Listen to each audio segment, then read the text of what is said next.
सोनम वांगचुक का health bulletin प्रस्तुत करने जा रहा हूं। क्या सच में सोनम वांगचुक की हालत नाजुक है? डॉक्टर्स ने उनकी कंडीशन को लेकर क्या बताया है? क्यों वो ग्लूकोज या दवाइयां लेने से मना कर रहे हैं? स्टूडेंट्स और सोनम वांगचुक की सरकार से क्या मांग है? क्या 20 जुलाई को संसद मार्च होने वाला है?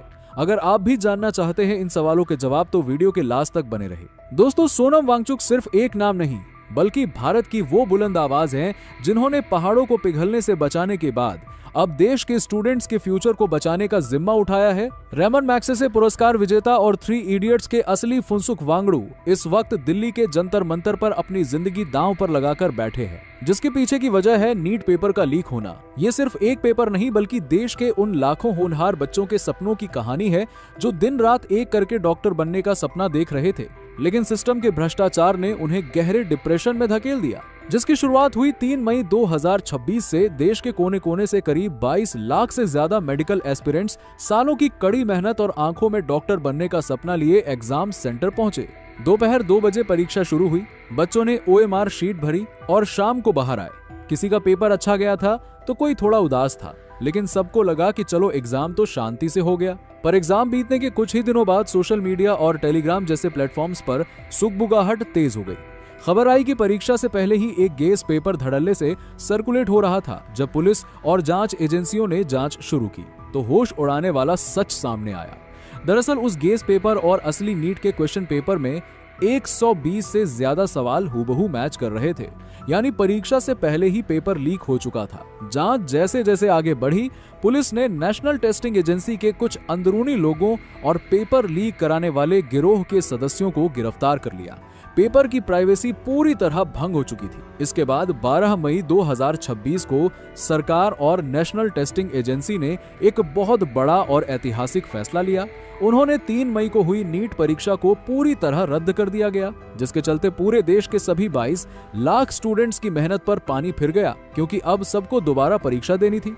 सरकार ने इस पूरे मामले की कमान CBI को सौंप दी। परीक्षा रद्द होने और दोबारा परीक्षा की तारीख 21 जून घोषित होने के बीच करीब 46 दिनों का वक्त था।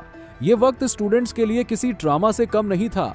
जो स्टूडेंट एक बार तैयारी पूरी करके रिलैक्स हो चुके थे, उन्हें भयंकर गर्मी में दोबारा सब कुछ जीरो से पढ़ना पड़ रहा था। अपनी मेहनत को हारता देख कई होनहार स्टूडेंट गहरे स्ट्रेस और डिप्रेशन में चले गए, जबकि लगभग 11 से 20 मासूम बच्चों ने अपनी जान दे दी, पर सरकार को कोई फर्क नहीं पड़ा।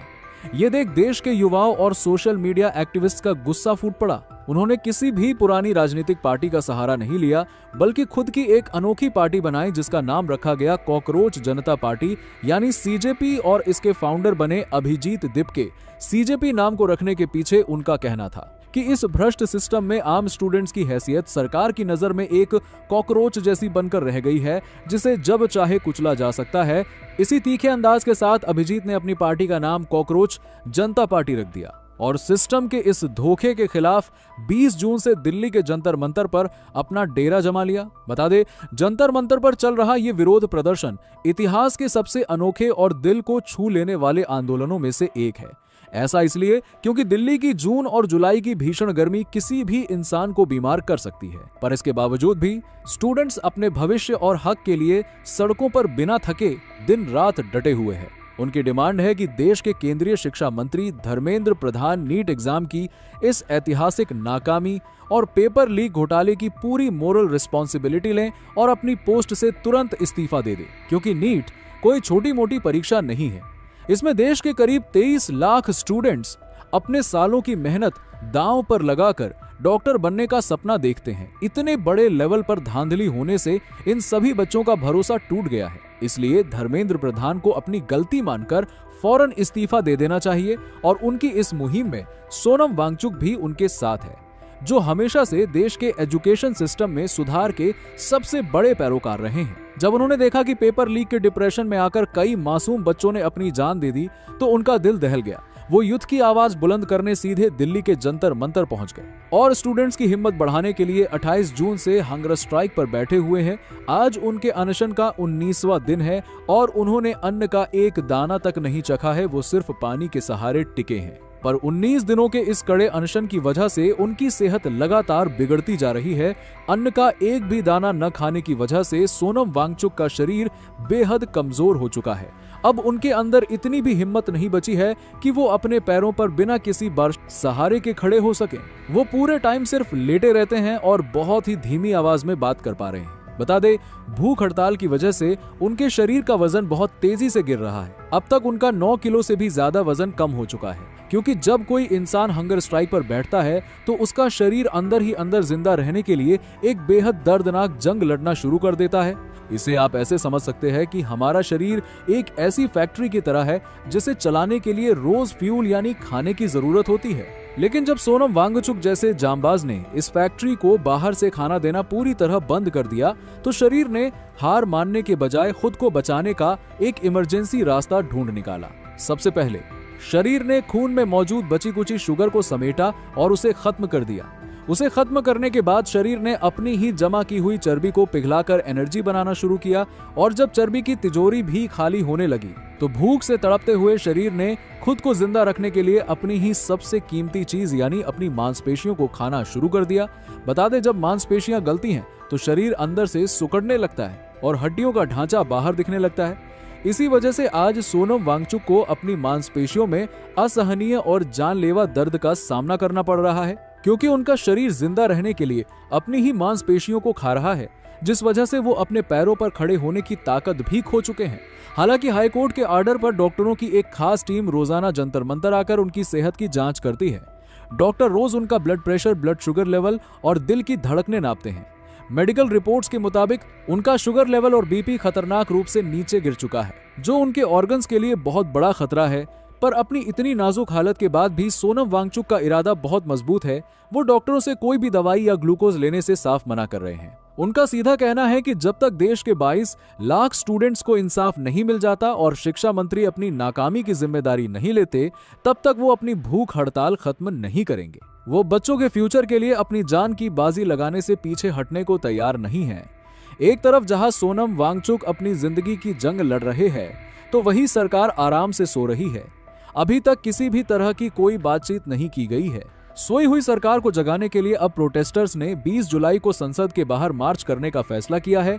दरअसल 20 जुलाई को ही देश की संसद का मानसून सेशन शुरू हो रहा है। स्टूडेंट्स इस दिन को इसलिए चुन रहे हैं ताकि जब देश के सभी सांसद और नेता संसद भवन पहुंचे तो वो सीधे इन बच्चों के विरोध और सोनम वांगचुक की बिगड़ती हालत को अपनी आंखों से देख सके। उनका मकसद है कि जो आवाज जंतर मंतर की सड़कों पर दबाई जा रही है, उसे अब देश की सबसे बड़ी पंचायत यानी संसद के दरवाजे तक पहुंचाया जाए। सोनम वांगचुक और आंदोलन के लीडर्स ने देश भर के सभी स्कूल और कॉलेज के स्टूडेंट्स, पेरेंट्स और आम नागरिकों से अपील की है कि वो इस मार्च का हिस्सा बने, ताकि सरकार को उनकी तकलीफ का एहसास हो। बता दें, स्टूडेंट्स के साथ सिर्फ सोनम वांगचुक ही नहीं है, बल्कि फिल्म जगत की बड़ी हस्तियों से लेकर देश के सबसे बड़े राजनेता और किसान संगठन खुद स्टूडेंट्स का हौसला बढ़ाने जंतर मंतर पहुंच रहे हैं। जिनमें पहला नाम है स्वरा भास्कर का। वो खुद जंतर मंतर के मंच पर पहुंची और उन्होंने वांगचुक और स्टूडेंट्स के साथ तस्वीरें शेयर करते हुए लिखा, ये इंसान हमारे बच्चों के भविष्य के लिए लड़ रहा है, मेरा पूरा समर्थन इनके साथ है। इसके अलावा जाने माने एक्टर प्रकाश राज इस आंदोलन के शुरुआत से ही साथ हैं। वो खुद बेंगलुरु से दिल्ली जंतर मंतर पहुंचे और 20 जुलाई के संसद मार्च में शामिल होने के लिए उन्होंने लोगों से अपील की। वही MTV Roadies fame Raghu Ram और पंजाबी सिंगर काका भी स्टूडेंट्स का हौसला बढ़ाने धरना स्थल पर पहुंचे, जबकि बॉलीवुड के महानायक नसीरुद्दीन शाह, रत्ना पाठक शाह और सदाबहार एक्ट्रेस जीनत अमान जैसी बड़ी हस्तियों ने सोशल मीडिया के जरिए सोनम वांगचुक से अपना अनशन तोड़ने के लिए कहा, क्योंकि देश की आगे की लड़ाई के लिए उनका जिंदा रहना बहुत जरूरी है। वही राजनीति से जुड़े तमाम बड़े नेता भी सोनम वांगचुक का हालचाल जानने और उनके मुद्दों को उठाने के लिए आगे आए हैं। पश्चिम बंगाल की मुख्यमंत्री ममता बनर्जी, समाजवादी पार्टी के प्रमुख अखिलेश यादव, शिवसेना प्रमुख उद्धव ठाकरे और आम आदमी पार्टी के संयोजक अरविंद केजरीवाल व दिल्ली की मुख्यमंत्री आतिशी ने वांगचुक के अनशन को अपना सपोर्ट दिया है और सरकार से तुरंत स्टूडेंट से बातचीत शुरू करने की मांग की है। इसके अलावा किसान संगठनों के नेताओं ने मंच से सरकार को खुली चेतावनी दी है कि लद्दाख का ये सच्चा देशभक्त और देश के स्टूडेंट्स अकेले नहीं हैं। उन्होंने कहा कि अगर सोनम वांगचुक की सेहत को कुछ भी नुकसान पहुंचा तो देश के लाखों किसान एक बार फिर दिल्ली का रुख करेंगे और एक बहुत बड़ा चक्का जाम आंदोलन शुरू कर देंगे। पर सरकार की तरफ से अभी तक कोई बयान या जवाब नहीं आया है। ऐसा लगता है जैसे सरकार ने इस विरोध प्रदर्शन को लेकर पूरी तरह खामोश रहने की रणनीति अपना ली है। बता दें कॉकरोच जनता पार्टी को जंतर मंतर पर पक्का मोर्चा खोले आज पूरे 25 दिन हो चुके हैं और सोनम वांगचुक के अनशन का आज 19वां दिन है। इसके बावजूद भी केंद्र सरकार या मिनिस्ट्री ऑफ एजुकेशन के किसी भी बड़े अधिकारी ने अब तक धरना स्थल पर आकर इन स्टूडेंट से मिलने या उनकी बात सुनने की कोई कोशिश नहीं की है। अब देखना यह है कि हमारी सोई हुई सरकार कब तक जागेगी। वैसे आपको क्या लगता है, क्या 20 जुलाई को होने वाले संसद मार्च से सरकार को कुछ फर्क पड़ेगा या नहीं?